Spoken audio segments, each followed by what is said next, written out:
భారతదేశంలో ఏ పట్టణంలో ఏ నగరంలో చూసినా ఒంటరి బాలలు వీధుల వెంట తిరుగుతూ కూలి పని చేస్తూ ఎక్కడ పడితే అక్కడ నిద్రిస్తూ కనిపిస్తుంటారు. తల్లిదండ్రుల సంరక్షణలో బాల్య జీవితం ఓ అద్భుతం, ఓ మధుర జ్ఞాపకం.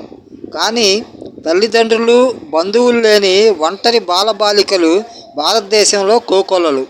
అటువంటి వారు కనిపిస్తే దయచేసి అనాథ శరణాలయాల్లో చేర్పించండి. వారి భవిష్యత్తును తీర్చిదిద్దుకోవటానికి సహకరించండి. వారిని అసహ్యించుకోకండి. వారితో వెట్టి చాకిరీ చేయించకండి.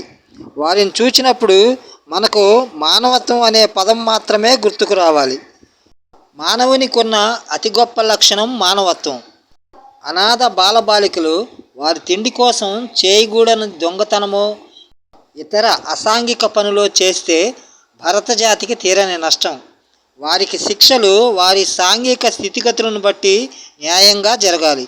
వారికి ఇంకా మంచి చెడు గురించి తెలియని వయస్సు. ఈ వయస్సులో వాళ్ళను మంచి వైపు మరలించి మంచి విషయాలు ఏమిటి, చెడు విషయాలు ఏమిటి అని చెప్పగలిగేవారు ఎవరూ ఉండరు. అందుకని వాళ్ళను సాధ్యమైనంతగా క్షమిద్దాం. వారి తప్పులను సరిదిద్దే విధంగా సమాజం ఉండాలి, కానీ కఠిన శిక్షలు తగవు.